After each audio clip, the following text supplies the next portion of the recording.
और सक्सेसफुल होने के लिए समर्पण, आचरण, ज्ञान और योग, यस, सभी राइट, परफेक्ट। इंस्ट्रक्शन फॉलो करके, कृष्णा इंस्ट्रक्शन फॉलो करके हम मन, आत्मा और शरीर का अलाइन नहीं हो मन किधर शरीर किधर आत्मा हाँ, किधर ऐसा नहीं होगा। यस, और हमें फालतू की बड़बड़ नहीं करनी चाहिए। क्या करें? फालतू की बड़बड़। हाँ, प्रज्वल को नहीं करना चाहिए। प्रज्वल को से बचे, सबसे ज्यादा एनर्जी हमारा उसी में वेस्ट होता है। जहाँ पे भी हमारी जीवा प्रज्वल को कर रही है, वहाँ पे हमें वो मेंढक और सांप का ये आना चाहिए यार। याद अरे सांप जागरूक हो जाएगा। है ना? और जैसी क्रोध आए वैसे ही हमको उसका ध्यान करना चाहिए कि जैसे मेढक के सामने सांप आ जाता है, नाग, तो उसको डस लेता है। हाँ, नहीं वो प्रजल्प के लिए है। प्रजल्प ज्यादा बड़बड़ करते हैं ना, अननेसेसरी बोलते रहते हैं या इसका उसका बोलते रहते हैं, किसी का गलतियां निकालते बैठते हैं, तो वो अननेसेसरी है, उसकी जरूरत नहीं है। जैसा मेढक पटर पटर करते रहता है ना, अननेसेसरी चिल्लाते रहता है, सांप सोते रहता है, तो आवाज से डिस्टर्ब होकर सांप जागरूक होता है और मेढक को खा जाता है।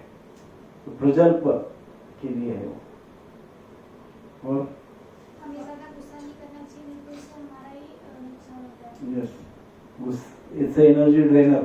एनर्जी ड्रेनर और एनर्जी गेनर दो बातें हैं ना, ये एनर्जी ड्रेनर है। और जब क्रोध बहुत हो जाता है, आ जाता है, हमें तुरंत भगवान का ध्यान करना चाहिए और उन्हें प्रार्थना करना चाहिए कि ये मेरे से कंट्रोल नहीं हो रहा है, मैं आपके चरणों में इसको अर्पित कर देता हूँ, यस, तो वो कंट्रोल में आ सकता यस, प्रार्थना बहुत महत्वपूर्ण बात है, प्रार्थना। और रिस्ट्रेन करना बहुत जरूरी है। रिस्ट्रेन इज वेरी इंपॉर्टेंट, है कि नहीं? रिस्ट्रेन इंपॉर्टेंट है ना। और कोई मेथड्स भी बता दे कि टाइम आउट यूज करना चाहिए, time out, 100 to 1 backwards count करना चाहिए। यस, टाइम आउट करना चाहिए, उल्टा रिवर्स काउंटिंग करना चाहिए, नीचे उतरना चाहिए। और जीवन को वेग हमें डिस्टर्ब करता है जब तक हम शरीर और आत्मा को एक नहीं समझते। यस, और शरीर और आत्मा को एक समझते हैं, जैसे हम ये समझते हैं कि शरीर ही आत्मा है, आत्मा ही शरीर है, सब कुछ एक ही है, तब तक डिस्टर्बेंस है। लेकिन जब हम समझेंगे आत्मा शरीर से भिन्न है, वो भगवान का अंश है, I am not body, I am soul, ऐसा जब समझेंगे तो डिस्टर्बेंस नहीं होगा। और जीवा का जो वेग है वो भगवान का अर्पित किया हुआ भोजन प्राप्त करने से उसमें प्रसाद, यस, प्रसाद प्राप्त करने प्रसाद। से नेक्स्ट, हमें याद रखना चाहिए कि दो चीज याद रखनी चाहिए, कृष्ण को कभी भूलना नहीं चाहिए और हमें ये भी याद रखना चाहिए कि कृष्ण हमें हमेशा देखते हैं। मैंने हमेशा कृष्ण के विषय में सोचना चाहिए और ये भी सोचना चाहिए कृष्ण मेरे विषय में क्या सोचते हैं। कृष्ण को हमको सर्वोपरि मानना चाहिए, माया को नहीं। Yes. ज्यादा करके लोग माया को सर्वोपरि मानते हैं। माया को सर्वोपरि मानना नहीं चाहिए, क्योंकि माया को सर्वोपरि मानना अर्थात विक्षेप, उसको कहते हैं तत्व विक्षेप, तब भ्रम हो जाता है व्यक्ति को, विक्षेप कर लेता है, भगवान की जगह माया को रख देता है, इससे विक्षेप। और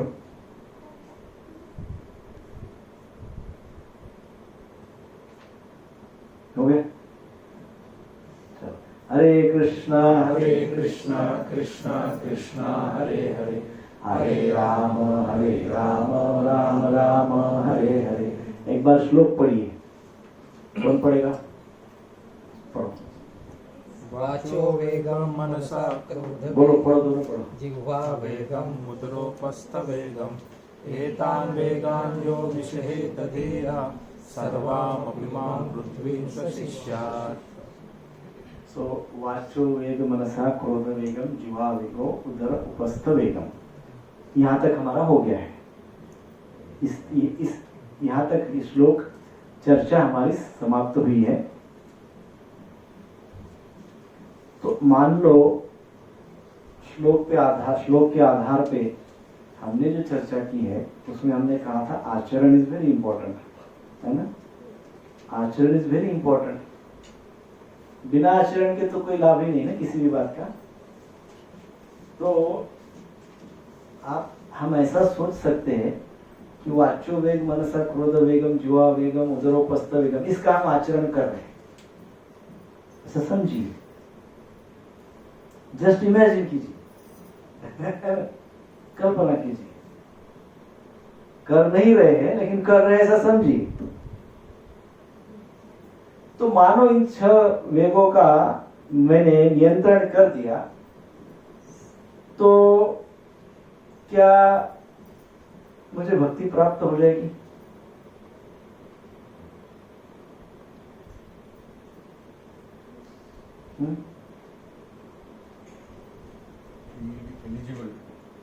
हाँ, ये क्या है? प्रेम रस, भक्ति रस जहां पे है, जिस जगह पे है, वहां एंट्रेंस, प्रवेश के लिए बहुत बड़ा दरवाजा लगा हुआ है वहां पे। वो भक्ति रस, वो प्रेम रस, वो शुद्ध भक्ति, वो प्राप्त करना है तो वहीं पे मिलती है। तो वो लेने के लिए वो दरवाजा खोल के अंदर जाना पड़ता है। और जो कोई ये 6 वेगों को नियंत्रित रखता है उसके लिए केवल वो दरवाजा खुल जाता है। इसका अर्थ अंदर प्रवेश हुआ ऐसा नहीं। इट डजंट मीन कि अंदर एंट्री कर ली है, नहीं। क्या हो गया?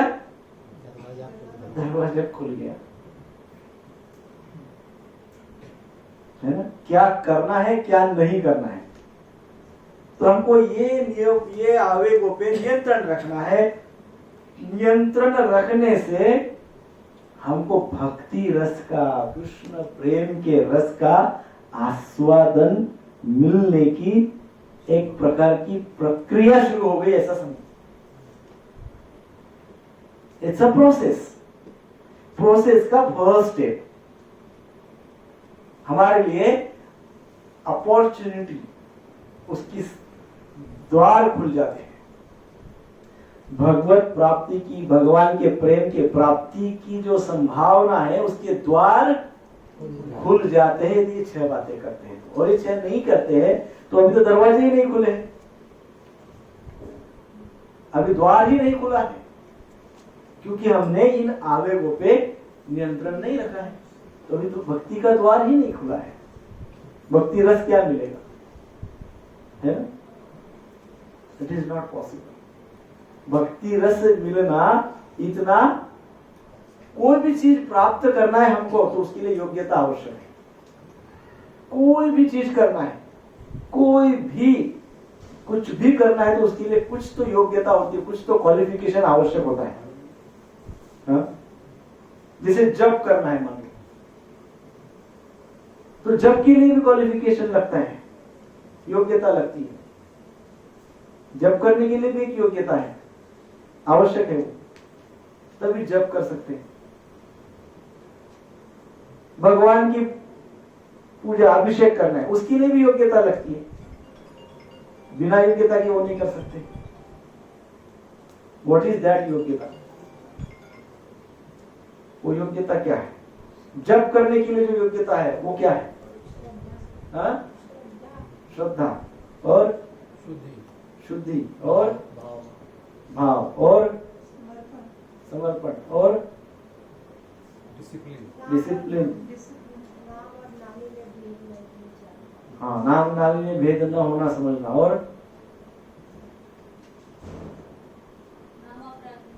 नाम अपराध नहीं होना चाहिए और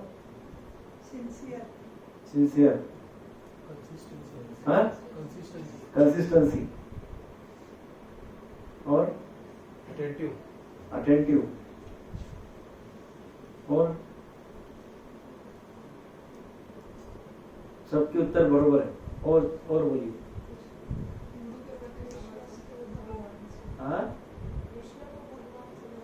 कृष्ण को भगवान से भगवान है, कृष्ण भगवान ही मानना। और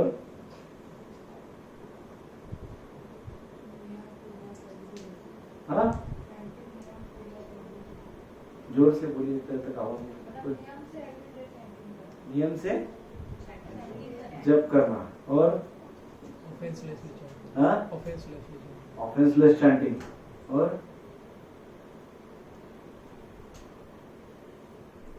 लेकिन ये जो बात पूछ रहे हैं तो कैसे करना, इसका उत्तर आ रहा है क्वालिफिकेशन। जब करने की योग्यता, कुछ भी करो आप, कुछ भी करते हो आप, कुछ भी करते हो तो आपके पास कुछ तो उसका क्वालिफिकेशन है।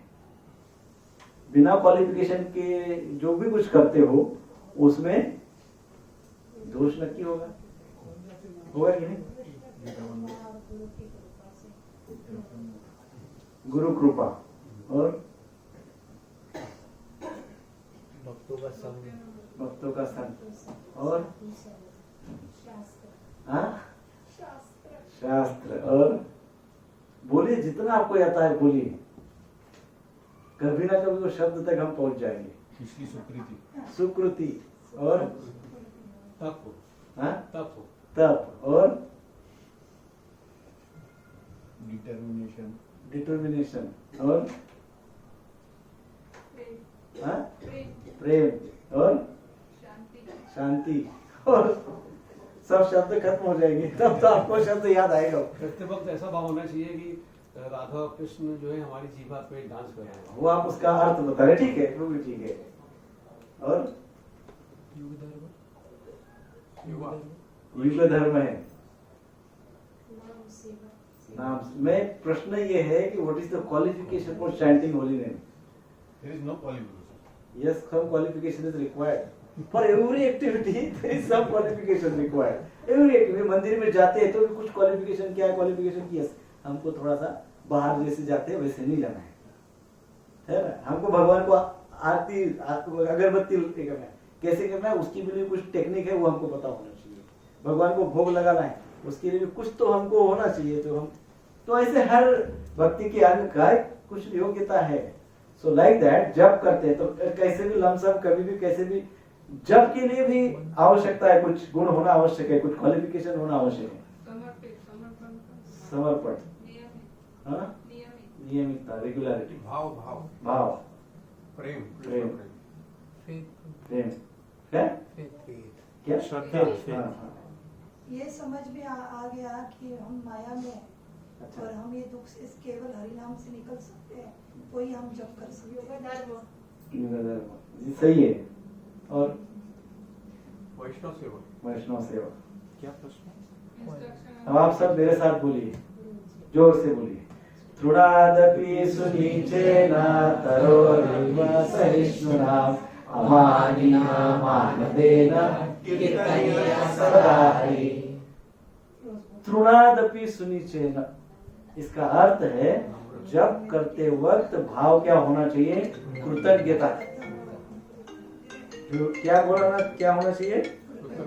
ग्रेटिट्यूड, कृतज्ञता। ये शब्द हमने कम से कम ये 10 क्लास में 10 बार तो बोला ही होगा, हाँ? जो कि सबसे इंपॉर्टेंट शब्द है। तो आपका सबका उत्तर तो बरोबर है, उत्तर गलत नहीं है, परंतु this is the most important ingredient.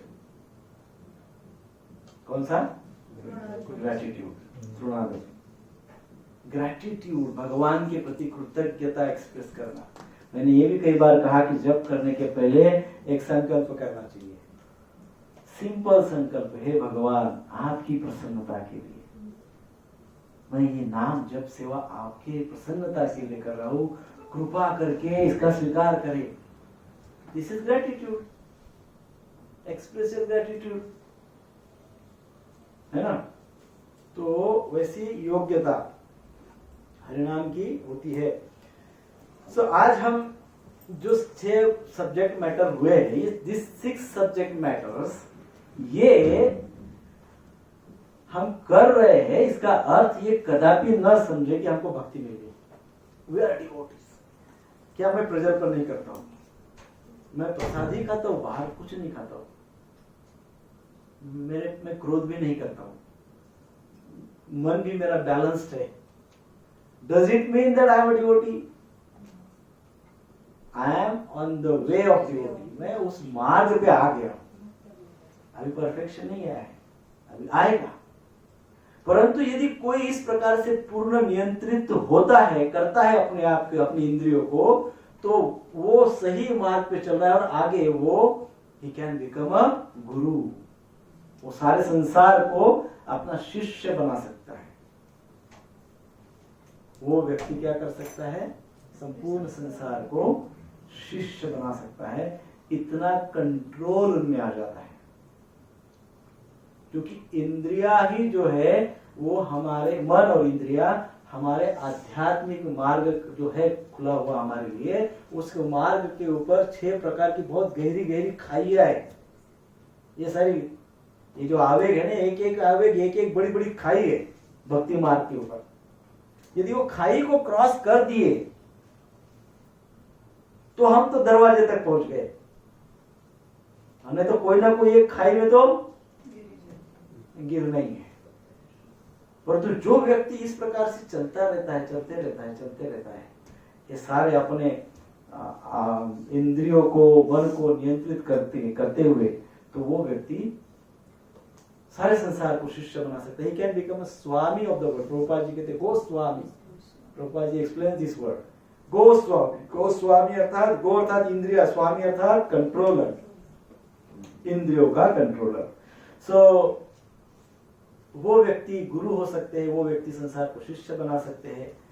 सो गुरु इस शब्द पे हम थोड़ी चर्चा करेंगे ब्रीफ संक्षेप में, कि क्या दीक्षा गुरु, शिक्षा गुरु, चैत्य गुरु, 3 गुरु होते हैं। कौन से? दीक्षा गुरु, शिक्षा गुरु, चैत्य गुरु। सो 4 होते हैं ना, पथ प्रदर्शक होते हैं, पर शास्त्र में ये 3 का विशेष वर्णन है।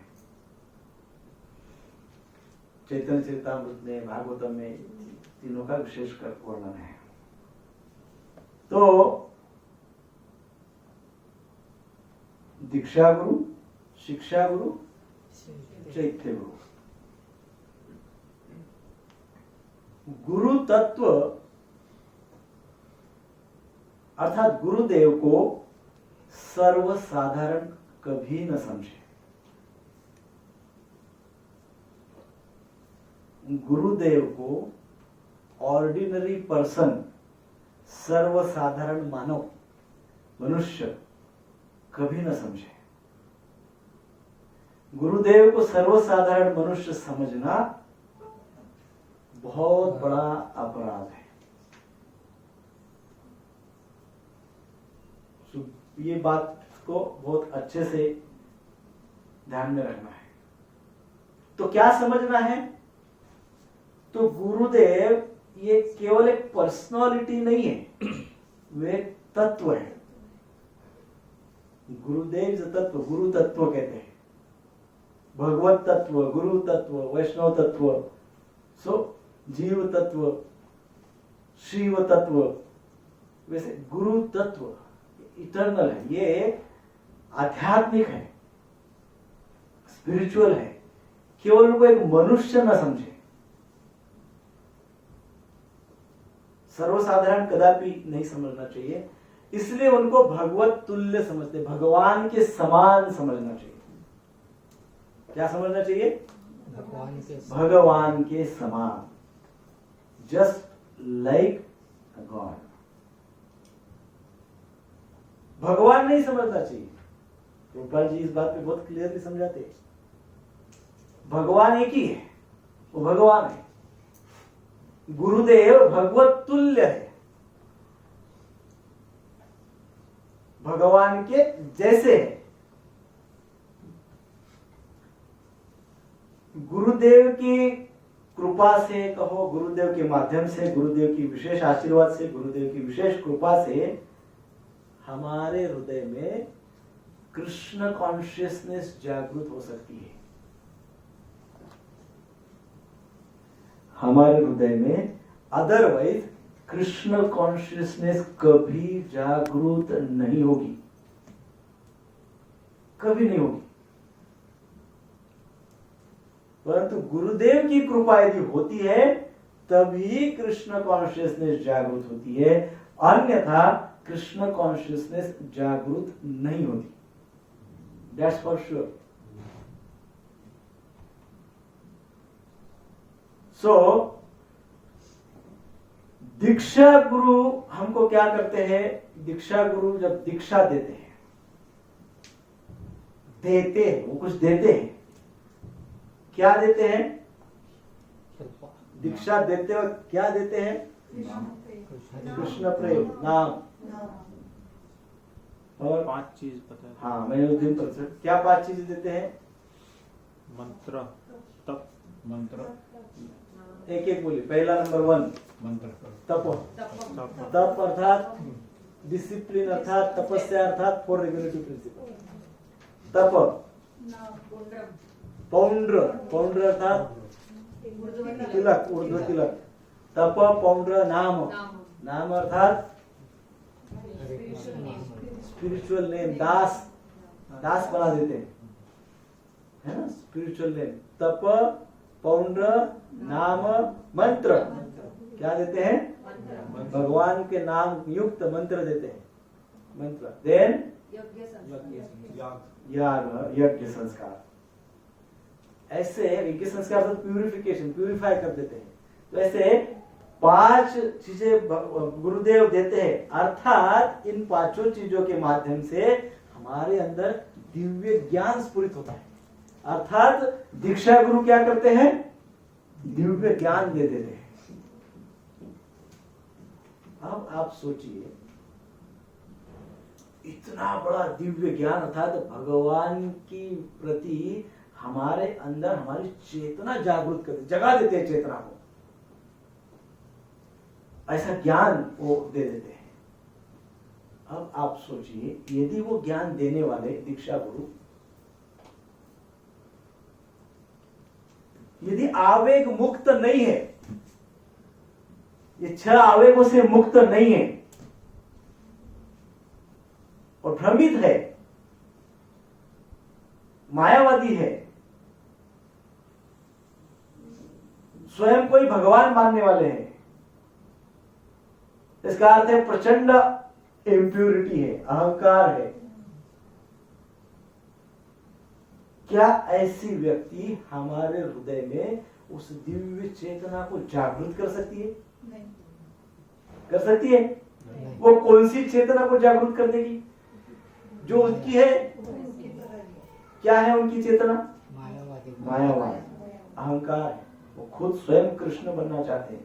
कई ऐसे संप्रदाय या कई ऐसे लोग हमने देखे हैं, वो स्वयं को गोपी समझते हैं। ऐसे हैं, बोले हम डायरेक्ट भगवान की रास लीला में सेवा करते हैं, भगवान की सहजिया। लोग उनसे दीक्षा लेते हैं, वो दीक्षा देते हैं। भगवान के जैसा इमिटेट करते हैं, उनका अनुकरण करते हैं। हम लोग भगवान के उपदेशों का अनुसरण करते हैं, वो लोग क्या करते हैं? भगवान की लीलाओं का अनुकरण करते हैं। हम वैष्णव सिद्धांत में क्या है? भगवान की उपदेशों का अनुसरण। और अपसंप्रदाय में क्या है?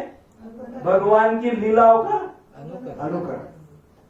तो बहुत बड़ा अपराध है।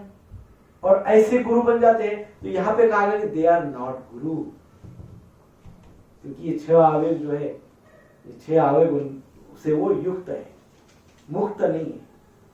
6 आवेगों से मुक्त नहीं है, 6 आवेगों से युक्त है। कई ऐसे लोग हैं कहते हैं कि हम स्वयं भगवान हैं, दीक्षा के लिए एडवर्टाइज करते हैं, स्वयं को भगवान बोलते हैं, है ना। तो कई बार उनको कहा जाता है भाई आप एग्जाम दो, भगवान है कि नहीं प्रूव करो। भगवान है कि नहीं प्रूव करो। एक उंगली में गिरिराज गोवर्धन को उठाओ, चलो छोड़ो गिरिराज 25 किलो का वजन उठाओ, उंगली में 2 किलो उठाओ, 25 भी क्या है। सो कोई भगवान, ये अपसंप्रदाय से जो गुरु होते हैं वो रियल गुरु नहीं है। उनका 6 आवेगों पे नियंत्रण होना अनिवार्य है। सो गुरुदेव हमारे अंदर कृष्ण कॉन्शियसनेस को जागृत कर देते हैं, वे दिव्य ज्ञान प्रदान करते हैं। वो जब दिव्य ज्ञान हमको देते हैं तो हमारा भाव क्या हो जाता है? कृष्ण मेरे नित्य स्वामी है इन ऑल सिचुएशन। मेरी परिस्थिति कुछ भी होने दो, मेरे स्वामी तो कृष्ण है और रहेंगे। कृष्ण मेरे नित्य स्वामी है और मैं कृष्ण का नित्य दास हूं। जो गुरुदेव दीक्षा देते हैं तो हमारे अंदर जब कृष्ण कॉन्शियसनेस जागृत होती है तो हमारा इस बात पे सुदृढ़ विश्वास हो जाता है। कौन सी बात पे? कृष्ण मेरे नित्य स्वामी है, हम कृष्ण के नित्य दास हैं। हम कृष्ण के नित्य दास हैं। There is no compromise on this fact. इस फैक्ट पे कोई कॉम्प्रोमाइज नहीं, तभी तो हम रियल शिष्य हैं, नहीं तो हम भी फेक हैं। गुरु के जैसे हम अनेक प्रकार है सो कॉल्ड गुरु के, तो वैसे शिष्य भी इस प्रकार से शिष्य की व्याख्या पूर्ण नहीं करते हैं, है ना। जो ये सोच समझता है कि कृष्ण मेरे नित्य स्वामी है, मैं कृष्ण का नित्य दास हूं, तभी तो समझिए कि उनकी दीक्षा हुई है सही मायने में। तभी तो समझना चाहिए कि वो वास्तव में कृष्ण कॉन्शियसनेस को एक्सेप्ट कर चुके हैं। ये कौन देते हैं? ये हमको दीक्षा गुरु प्रदान करते हैं। ये दिव्य ज्ञान, ये शक्ति, ये सब दीक्षा गुरु देते हैं। अच्छा, उन्होंने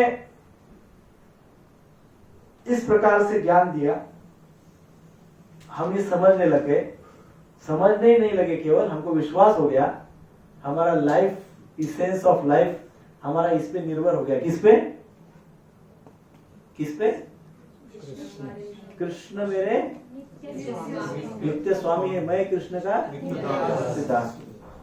ये हो गया, इस पे हम जीवन यापन कर रहे हैं। इसका अर्थ क्या है? हमारा कृष्ण के साथ संबंध जुड़ गया ना? जुड़ा कि नहीं जुड़ा? कृष्ण के साथ गांठ बांध दी, दीक्षा हो गई, अर्थात क्या हो गया? हमारी गांठ बांध दी कृष्ण के साथ, स्ट्रॉन्ग पक्की गांठ बांध दी, संबंध बना दिया, है ना? संबंध बना दिया, स्ट्रॉन्ग रिलेशनशिप। इसलिए संबंध ज्ञान दीक्षा गुरु से प्राप्त होता है हमको। संबंध ज्ञान दीक्षा गुरु से प्राप्त होता है। तीन तत्व है ना? कौन से 3 तत्व है? संबंध ज्ञान, अभिधेय, संबंध ज्ञान, अभिधेय, प्रयोजन। प्रयोजन। अब इस प्रकार से हमको ज्ञान तो मिल गया, दिव्य ज्ञान, संबंध ज्ञान तो प्राप्त हो गया दीक्षा गुरु की विशेष कृपा से। अब प्राप्त होने के बाद मान लो हमको 50 करोड़ रुपए मिल गया, 100 करोड़ रुपए मिल गया। अब मिलने के बाद उसका सही इस्तेमाल, उसका प्रोटेक्शन भी तो करना पड़ेगा, नहीं तो 100 दिन में 100 करोड़ फिनिश। अनेकों उसके पीछे क्या हो जाएंगे? कर्म बिगड़ जाएंगे, अनेकों प्रकार के अपराध वो 100 करोड़ रुपए मिलने से हो जाएंगे हमारे द्वारा, है ना? क्योंकि इतना सब कुछ हमको मिल गया, अब उसको यूज करना ही पता नहीं है, तो क्या करेंगे? मिसयूज। यूज पता जब नहीं होता है तो होता क्या है? मिसयूज होता है, मिसयूज हो जाएगा। तो वैसे गुरुदेव ने इतना कुछ दे दिया, अब क्या है? तप, पौंड, नाम, मंत्र, याग दे दिया गुरुदेव ने, बहुत कृपा करके।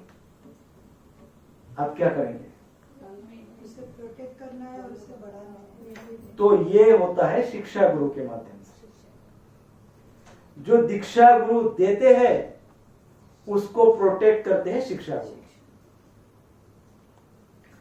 तो शिक्षा गुरु ये कहते हैं किस प्रकार से जो हमको कृपा प्राप्त हुई है, जो हमको इंस्ट्रक्शंस मिल चुके हैं, उसको कैसे अपनाए, कैसे अप्लाई करें और कैसे भक्ति में आगे बढ़े, कैसे भक्ति बढ़ाए।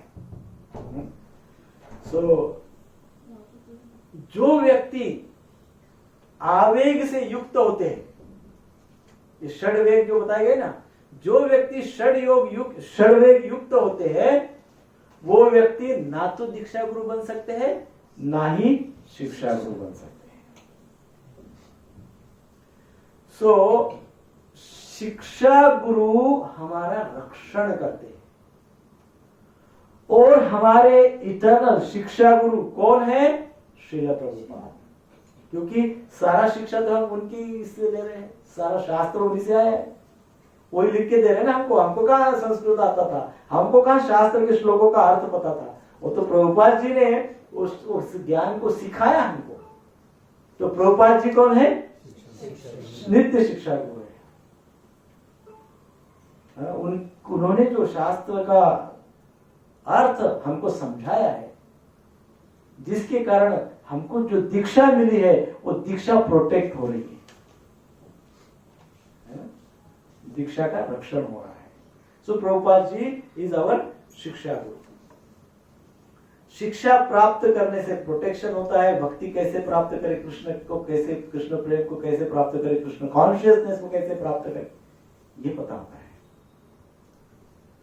इसलिए इट्स अ प्रोसेस। इसलिए ये क्या है? अभिधेय तत्व है। कौन सा तत्व है? अभिधेय तत्व है। और चैत्य गुरु तीसरे कौन है? चैत्य गुरु, जो चित्त में रहते हैं। Eternal spiritual master. There are 3 spiritual master. One is Diksha Guru, second is Shiksha Guru, and this one, third, Chaitya Guru is an eternal spiritual master. नित्य आध्यात्मिक गुरु, नित्य गुरु कह सकते हैं। चैत्य गुरु जो चित्त में बसे हुए हैं। चैतन्य चरितामृत के मध्य लीला में 22.47 कृष्ण यदि कृपा करे कोना भाग्यवाने, गुरु अंतर्यामी रूपे शिखाय आपने। गुरु अंतर्यामी रूपे शिखाय आपने। अंतर्यामी, अंतर्यामी गुरु हमारे अंदर हम आत्मा तो है ही ना, भगवान का अंश है वो। तो परमात्मा और आत्मा हमारे अंदर है, वही गुरु का कार्य करते हैं। शिखाए आत्मा, शिखाए आपने। गुरु अंतर्यामी, जो अंतर्यामी गुरु है वो हमको सिखाते हैं, वो हमको बताते हैं। साक्षात भगवान, साक्षात भगवान का वही तो हमारा प्रयोजन है ना। भगवान प्रेम प्राप्ति, भगवत प्राप्ति, यही तो हमारा प्रयोजन है ना। सो 3 गुरु 3 तत्व। बहुत ध्यान की, बहुत तात्विक बात है, ध्यान में रखिए, एकदम इसको आत्मसात करिए। कौन से 3 तत्व और कौन से 3 गुरु? अभिधेय, अभिधेय, अभिधेय, संबंध, अभिधेय, प्रयोजन। 3 ज्ञान। कौन से गुरु? संबंध ज्ञान,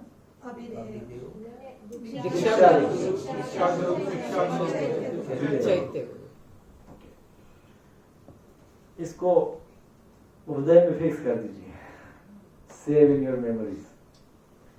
भक्ति सिद्धांत सरस्वती ठाकुर उनके अमृतवाणी में लिखते हैं,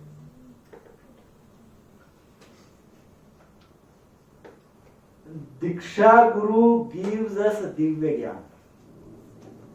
दीक्षा गुरु हमको दिव्य ज्ञान देते हैं। कौन सा, किस रूप में दिव्य ज्ञान देते हैं? जो 5 प्रकार से।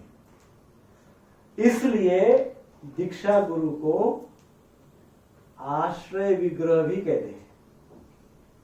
कौन से विग्रह? आश्रय विग्रह। क्योंकि उन्होंने हमको क्या किया? शेल्टर दिया, आश्रय दिया। सो इज आश्रय विग्रह।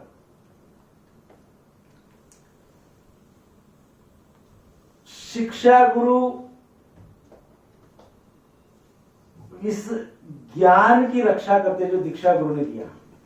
कैसे रक्षा करते हैं? बाय इंस्ट्रक्शंस, उपदेशों के माध्यम से वो ज्ञान की, दिव्य ज्ञान की रक्षा करते हैं।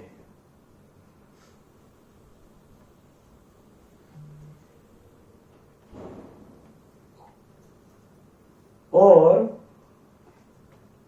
चैत्य गुरु शक्ति देते हैं आज्ञा और शिक्षा का पालन करने के लिए।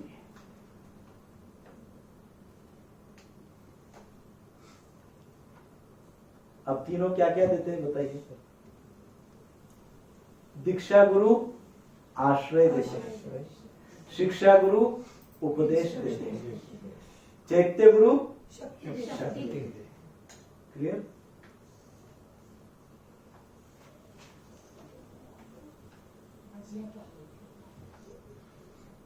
ठीक है, यहां तक कोई प्रश्न है? क्लियर यहां तक? क्या चीज का शक्ति विग्रह होता है? शिक्षा जो क्या कहते हैं, ज्ञान और शिक्षा आत्मसात करके पालन करने की शक्ति देते हैं। शिक्षा और ज्ञान जो आज्ञा है, इंस्ट्रक्शन से शिक्षा गुरु क्या करते हैं? इंस्ट्रक्शन देते हैं। दीक्षा गुरु क्या करते हैं? ज्ञान देते हैं। ये दोनों का पालन करने के लिए कुछ एनर्जी, शक्ति तो चाहिए ना। वो शक्ति हृदय में जो चैत्य गुरु बैठे भगवान कृष्ण साक्षात, उनको दोनों का पालन करने की शक्ति इनबिल्ट हमारे अंदर से आती है ना। यदि मान लो हमारे अंदर कॉन्शियसनेस नहीं होती, कहाँ की इंस्ट्रक्शन और कहाँ का ज्ञान, क्षेत्र ही नहीं। आपने लास्ट संडे जो बताया कि आपको ये प्रिपरेशन करना है, आपका इंस्ट्रक्शन था ये, यस, हमने नहीं किया तो वो क्या कमी रह गई? प्रयास की कमी, फेथ की कमी, प्रायोरिटीज। जैसे जैसे शिक्षा गुरु अर्थात श्रील प्रभुपाद जी ने बताया कि ये करो, हमने हल्के में ले लिया, करेंगे, देखेंगे। जो चैत्य गुरु है वो खुद करते कुछ नहीं है, वो परिस्थिति निर्माण करके आपके सामने रख देते हैं, डिसीजन आपका है। चैत्य गुरु ने ऐसी सिचुएशन क्रिएट की पिछले संडे कि आप सत्संग में आ गए। ऐसी शक्ति आपको दी कि आपने जो इंस्ट्रक्शन है श्रवण कर लिया, श्रवण शक्ति दी आपको। नहीं तो आप सिनेमा भी देख सकते थे, आप गाने भी सुन सकते थे, आप प्रजल्प भी कर सकते थे, आप किसी के साथ बैठ के व्यापार की बातें भी कर सकते थे पिछले रविवार को। परंतु चैत्य गुरु ने क्या किया? सिचुएशन क्रिएट किया, अर्थात आपको एनर्जाइज किया कि भाई यहां चलो। ऐसा सबको करते चैत्य गुरु, ऐसा नहीं कि हमको ही करते, सबको करते हैं चैत्य गुरु। सबको अपॉर्चुनिटी देते हैं, सबको। जैसा हमने गड़बड़ किया वैसे वो सारे बाकी संसार भी गड़बड़ करता है। हमको सिचुएशन मिल जाती है, इंस्पिरेशन मिल जाता है, इंस्ट्रक्शन भी मिल जाती है उसके कारण। बाद में जो प्रयास होता है हमारे कर्म, इसलिए बार बार शास्त्र कहता है कर्म खराब मत करो, कर्म खराब मत करो। इसका अर्थ क्या है? प्रयास जो हमारे हाथ में होता है ना, उस पर हम कॉम्प्रोमाइज करते हैं। हमारे हाथ में प्रयास करना, हमारे हाथ में डिसीजन लेना हमारे हाथ में, तो कुछ हम मनमोजी बन जाते हैं। मनमोजी, ज्यादातर संसार मनमोजी है। अच्छा, ये इंस्ट्रक्शन है क्या प्रभुपाद जी की? अच्छी लग रही है क्या? तो फॉलो करो। अच्छी नहीं लग रही है क्या? जाने दो। मनमोजी है, अभी जाना है क्या? ठीक है, अच्छा लग रहा है जाना तो जाएंगे, अच्छा नहीं लग रहा है तो नहीं जाएंगे। तो मनमोजी स्टाइल है। सो पिछले रविवार को इंस्ट्रक्शन दी गई थी, पिछले रविवार को इंस्पिरेशन भी दी गई थी, और दिव्य ज्ञान गुरु कृपा से तो मिल चुका है। 5 पंच बातें तो आपको मिल चुकी है। अब गड़बड़ कहां होगी? बहुत अच्छा प्रश्न पूछा प्रभु जी ने। What was the wrong? क्या मिस्टेक क्या हो गई? इंद्रिय बस में नहीं है, जो सबसे पहला जो होना चाहिए क्या, मन कंट्रोल। जो वाचो वेग, मनसा वेग, क्रोध वेग, इनके ऊपर सबसे इंपॉर्टेंट बात यह है कि मन दौड़ता है, दौड़ाता भी है। सौभाग्य और दुर्भाग्य मन के कारण ही तो प्राप्त होते हैं। जो भगवान से दूर भागता है वो दुर्भाग्य, तो मन क्या करता है, दूर भगाता है, तो उस समय हमारा दुर्भाग्य जागृत हो जाता है।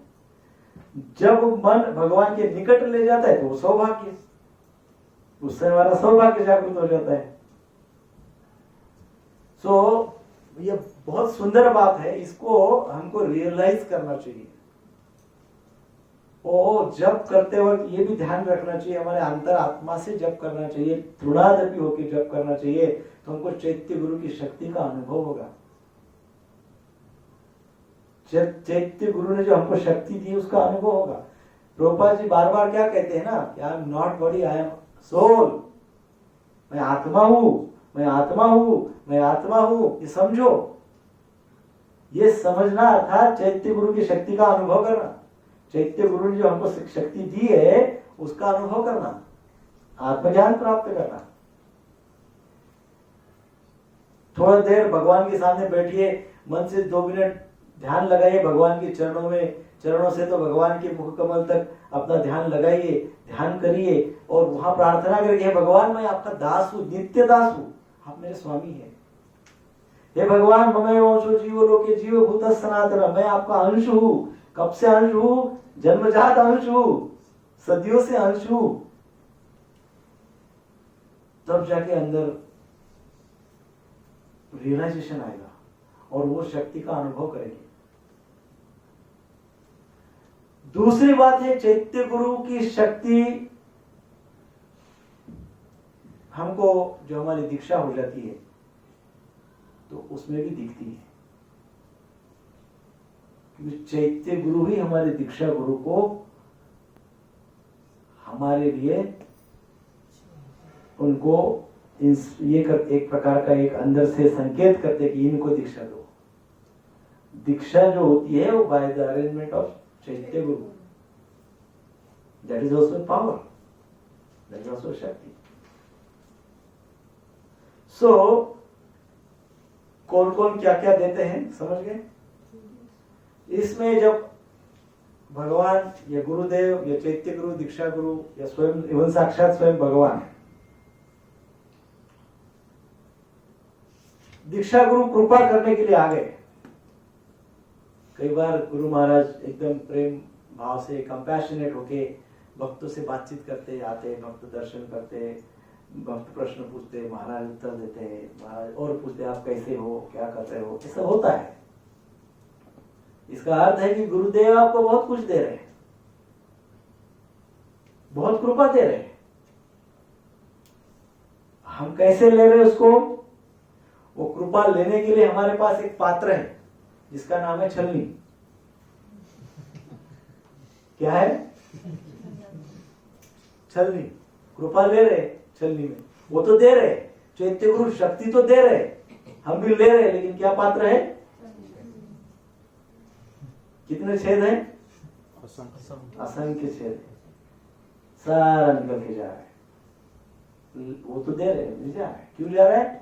वाचो वेग मनस क्रोध वेगम जीवा वेगो उदरोपस्थ वेगम, ये सारे वेग हमारे पास है। ये बड़े बड़े होल करके रखते हैं छलनी को। कृपा मिल रही है, शक्ति बरस रही है, इंस्ट्रक्शन मिल रहे हैं, तीनों गुरु तीनों कार्य कर रहे हैं, एकदम पावरफुली कर रहे हैं, और उसके कारण हमको तूफान कृपा मिल रही है, एकदम जबरदस्त कृपा प्राप्ति हो रही है। कहा जा रही है? छलनी में। हार्ट है ना, हार्ट, ये हार्ट को ऐसे बहुत सारे छेद पड़े हुए हैं, हृदय को बहुत बड़े बड़े छेद पड़े हुए हैं। अंतःकरण, अंतःकरण जहां पे ये सब प्राप्त होता है उसको छेद पड़े हुए, कैनॉट कंसीव।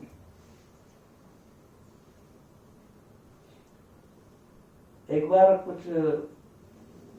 कहीं पढ़ा था मैंने, उधर समुद्र में एक बार अंदर कुछ पोल्यूशन, अंदर से कुछ ऐसा पॉइजनस एलिमेंट बाहर आ रहा था, तेल या कुछ तो ऑयल ऐसा इतना आ रहा था, इतना आ रहा था कि समुद्र के अंदर के जो प्राणी थे वो सब मर रहे थे, और वो इतने बड़े बड़े होल पड़ गए थे शायद ये अंदर समुद्र के कि वो रुक ही नहीं रहा था, वो कंटिन्यू आ ही रहा है, सारा संसार उसको बुझाने के लिए लग गया। पूरे वर्ल्ड के जितने संसार के जितने देश है, सारे कंट्रीज उसको बुझाने के लिए लग गए, बुझे ही नहीं लगे, इतना बड़ा होल गिर गया। वैसा है हृदय को होल गिरे हुए, वो कंटिन्यूस पोल्यूट कर रहे हैं हमारे बॉडी को, हमारे मन को, बुद्धि को, शरीर को, हमारी चेतना को कंटिन्यूसली क्या कर रहे हैं वो होल।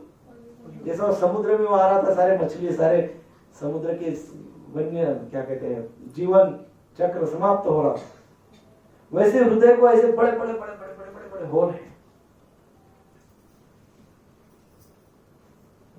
और उसमें से क्या आ रहा है, वेग, अनेकों प्रकार के वेग, जिसके कारण हमारी बॉडी फुल्ली पोल्यूटेड हो गई, फुल ऑफ प्रदूषण, वेरी डिफिकल्ट। कैसे इसमें से निकल सकते हैं, गुरु कृपा ही केवल, गुरु की कृपा से। और कौन से गुरु, जो गुरु कौन हो सकते हैं, जो पहले श्लोक में व्याख्या की गई, जो इस प्रकार से अधिकृत है, अधिकृत है, अनुगत्य में रूपानुग, अनुगत्य